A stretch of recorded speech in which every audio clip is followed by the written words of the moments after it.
Hello twelfth class. Welcome back on साया Saran classes. Student, मैं आपके सामने फिर हाजिर हूँ बिजनेस स्टडी की एक और न्यू क्लास के साथ। आज की क्लास को स्टार्ट करने से पहले देख लेते हैं कि जॉन वुडन ने क्या कहा है। Don't let what you can not do interfere with what you can do. भाई ये मत सोचो आप कि मैं क्या नहीं कर सकता, उस चीज के अंदर इंटरफेयर नहीं करना जो हम नहीं कर सकते, बल्कि जो हमारे अंदर काबिलियत है, जो हम कर सकते हैं, उसके ऊपर हमें फोकस करना चाहिए ताकि हम उसको और अच्छे से कर सके। जो आपको नहीं आता उसको लिव इट कर दो, छोड़ दो उस टाइम के लिए। फिर कभी अगर आपको लगे उसकी नीड है, देन दोबारा देखना, हो सकता है कि वो भी आपसे हो जाए। सो इसी बात के साथ करते हैं आज की क्लास स्टार्ट हमारी। सो ट्वेल्थ क्लास बिजनेस स्टडी का हम कर रहे थे डिस्कस चैप्टर नंबर 6, जो कि था हमारा स्टाफिंग। स्टाफिंग के अंदर हम पढ़ चुके स्टाफिंग क्या होता है, इसके बेनिफिट क्या क्या थे, इसके स्कोप क्या क्या है। और स्टाफिंग के अंदर अब हम डिस्कस कर रहे थे कि इसके एलिमेंट मीन्स कंपोनेंट्स कौन कौन से हैं। फर्स्ट कंपोनेंट को हम डिस्कस कर रहे थे रिक्रूटमेंट। रिक्रूट के अंदर हम कर चुके हैं मीनिंग क्या होता है रिक्रूटमेंट का, एंड इंटरनल रिसोर्सेज क्या क्या होते हैं रिक्रूट करने के। तो ये थी प्रीवियस क्लास की बात। आज की अगर हम बात करें तो आज हम डिस्कस करेंगे रिक्रूटमेंट का एक्सटर्नल रिसोर्सेज क्या क्या होते हैं। मीन्स जब हम भर्ती बाहर से करते हैं, हमारी ऑर्गेनाइजेशन के बाहर से, तो हम किस तरीके से करते हैं देखते हैं। रिसोर्सेज के अंदर इंटरनल हम पढ़ चुके हैं, आज बारी है एक्सटर्नल की, तो आज इसको हम कंप्लीट कर लें। एक्सटर्नल सोर्सेज ऑफ रिक्रूटमेंट कि हम भर्ती बाहर से किन किन सोर्सेज के थ्रू कर सकते हैं।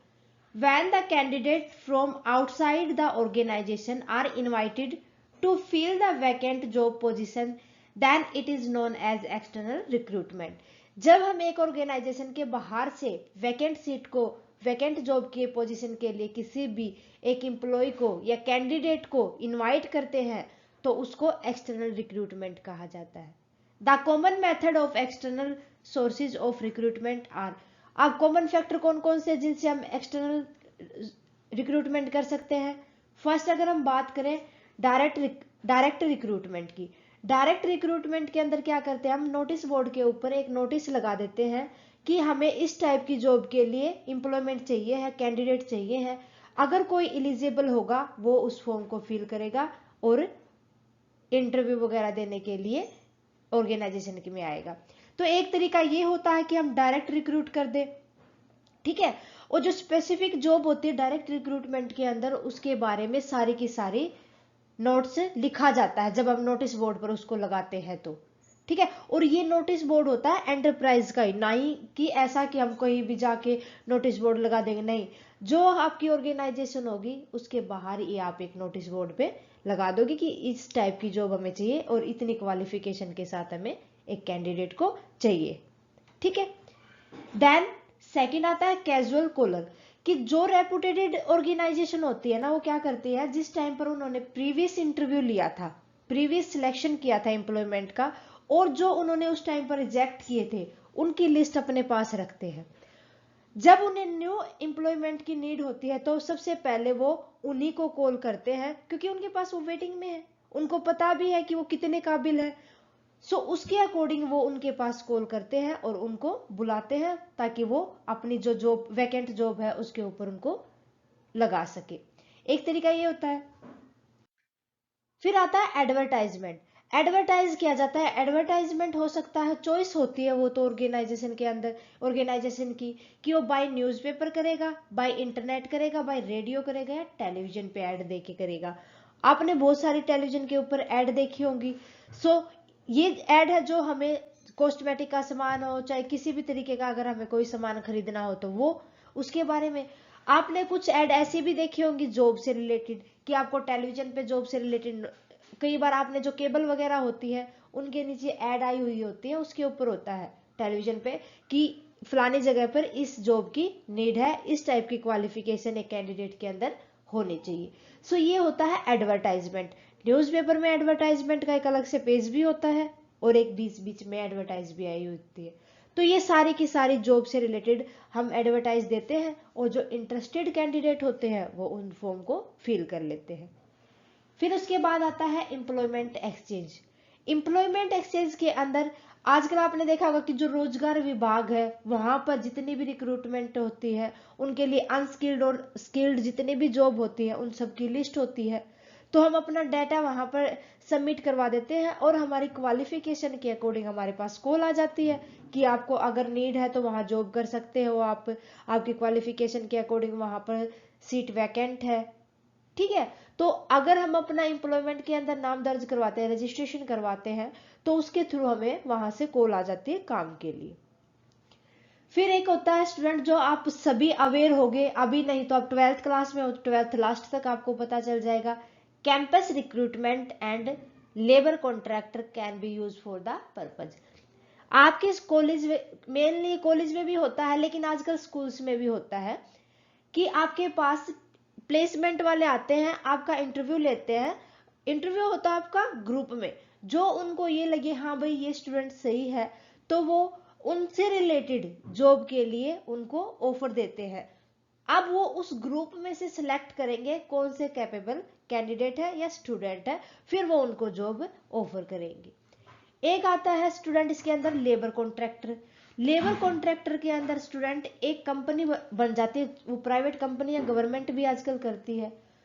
तो वो कंपनी क्या करेगी, अपने पास जो जॉब आएगी उसकी इंफॉर्मेशन रखेगी, कांटेक्ट करेगी जितनी भी ऑर्गेनाइजेशन होंगी, तो वो फिर अपने बिहाफ में ही एम्प्लॉयमेंट उन कंपनीज को देंगी। ठीक है, तो ये था स्टूडेंट कि हम किस तरीके से एक्सटर्नल रिक्रूटमेंट करते हैं। ठीक है, आगे देखो मेरिट क्या क्या होंगी। अगर एक्सटर्नल सोर्सेज के मेरिट की बात करें तो फर्स्ट मेरिट होती है क्वालिफाइड पर्सन। स्टूडेंट, जो इंटरनल सोर्सेज की डीमेरिट थी, लिमिटेशन थी, वही एक्सटर्नल सोर्सेज की मेरिट्स होती है। मीन्स क्वालिफाइड पर्सोनल का मतलब, देखो एक अगर हम एक ऑर्गेनाइजेशन के अंदर से रिक्रूटमेंट करते हैं तो उसके अंदर से हम एक डिपार्टमेंट टू दूसरे department and one level to उसके अनदर लेवल पर लेके जाते हैं प्रमोशन के अंदर, तो उसमें हमारे पास एक बंधी हुई क्वालिफिकेशन के ही एम्प्लॉयड होते हैं। अगर हम बाहर से लेंगे आउटसाइड द ऑर्गेनाइजेशन, देन हम उससे ज्यादा क्वालिफाइड और जितने भी उनको ट्रेंड पीपल्स को हम रिक्रूट कर सकते हैं, पॉसिबिलिटीज होती है वहां पर। तो एक मेरिट इसकी यहीं पर हो जाती है कि जो इंटरनल के अंदर हमें ऑर्गेनाइजेशन के अंदर से ही रिक्रूटमेंट करनी पड़ती थी, तो हमें जितने क्वालिफिकेशन जब उस बंदे ने जो जॉब ली थी उस टाइम पे थी, तो उसी को हमें एक्सेप्ट करना पड़ेगा।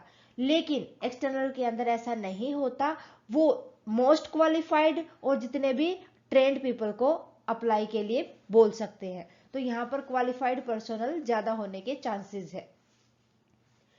सेकंड है वाइडर चॉइस।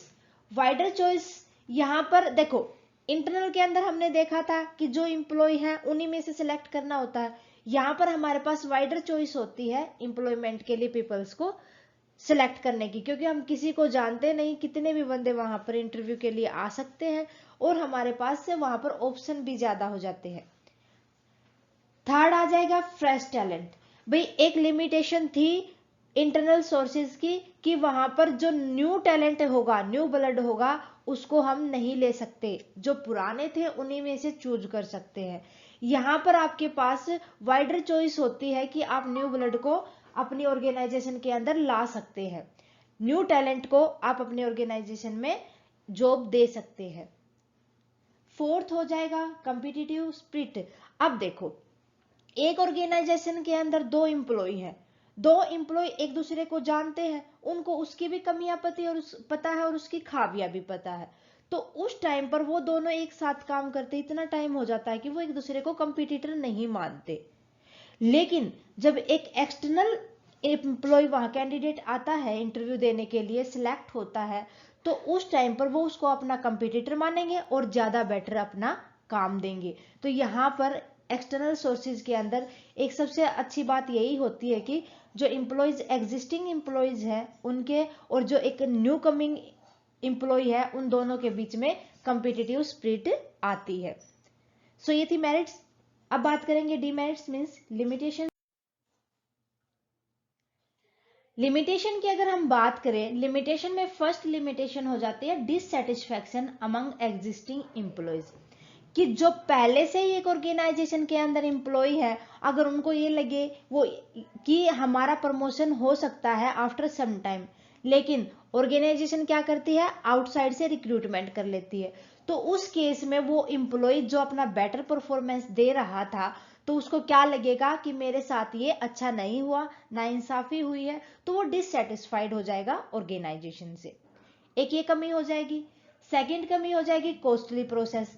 अब देखो, हमें बहुत ज्यादा पैसा तो एडवर्टाइजमेंट के ऊपर खर्च करना पड़ेगा, बहुत ज्यादा पैसा फिर उनका इंटरव्यू लेना, उनके लिए प्रोसेसिंग, सो इसमें क्या हो जाता है, बहुत ज्यादा पैसा लग जाता है बजाय इंटरनल सोर्सेज की। इंटरनल सोर्सेज में हमें क्या तो इंटरव्यू लेना होगा, हमें पता है कि इतनी कैपेबिलिटी है इस एम्प्लॉय के अंदर, और हमें इतना भी तो नॉलेज हो जाता है उसके काम करने के, उसके ह्यूमन परफॉर्मेंस के थ्रू, कि क्या वो उस पोस्ट के लिए सही है या नहीं है।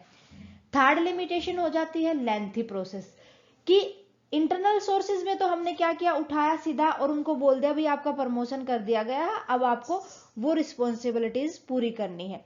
बट एक्सटर्नल रिसोर्सेज में हमें बहुत ज्यादा टाइम लग जाता है, पहले हम अपनी जॉब की वैकेंसी के लिए उनको लोगों को अवेयर करवाएंगे, एडवर्टाइज करेंगे, फिर उसके बाद वो उसके लिए फॉर्म फिल करेंगे, देन वो इंटरव्यू देंगे, इंटरव्यू देने के बाद उनको सब थोड़ा वो टाइम दिया जाएगा सिलेक्ट करने में कि कौन सा एम्प्लॉय सही है कौन सा नहीं है। तो इन सब प्रोसेस में बहुत ज्यादा टाइम लग जाता है इंटरनल सोर्सेज की बजाय, इसलिए इसकी एक कमी ये भी हो जाती है कि जो एक्सटर्नल सोर्सेज हैं रिक्रूटमेंट के, वो लेंथी प्रोसेस होती है, बहुत ज्यादा टाइम लेते हैं। सो स्टूडेंट, ये थे एक्सटर्नल सोर्सेज ऑफ रिक्रूटमेंट। उम्मीद है कि आपको अच्छे से समझ आ गए होंगे।